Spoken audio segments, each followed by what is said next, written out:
Even though this trial is pretty salacious, it's about an affair, a cover-up, National Enquirer, the fundamental crimes that are being alleged are accounting crimes. They're the falsification of business records.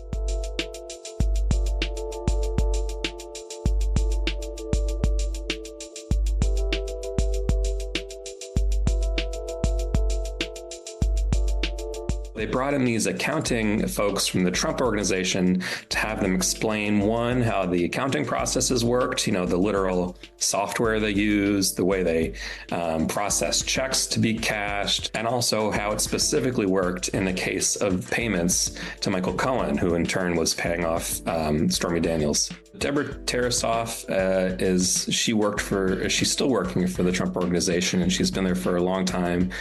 She's in charge of accounts payable. Basically, she said all the checks that go out, whether from Trump's personal account or his trust or any of the entities under the umbrella of the Trump organization, they passed one way or the other through her office. At one point, they even had her describe the physical process of getting checks to the White House for Trump to sign and then get back to the Trump organization. She said they used FedEx, and they came back with Trump's big, bold, Sharpie signature on them, and she recognized it from all her years working for him, so she knew it was his signature.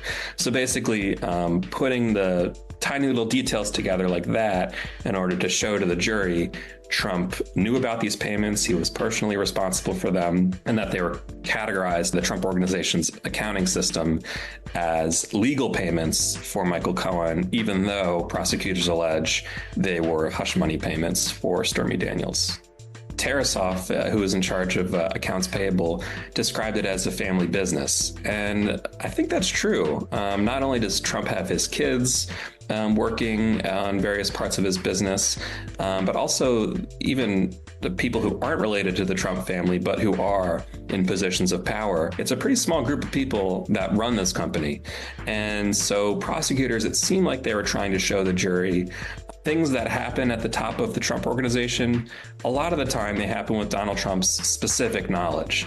And so the defense will try to say, well, Trump didn't know about how these checks were being categorized. He didn't know that they were being miscategorized, which is the crime alleged here. And prosecutors are trying to show, listen, this is basically a family business, even though it has all this pomp and circumstance and the Trump celebrity.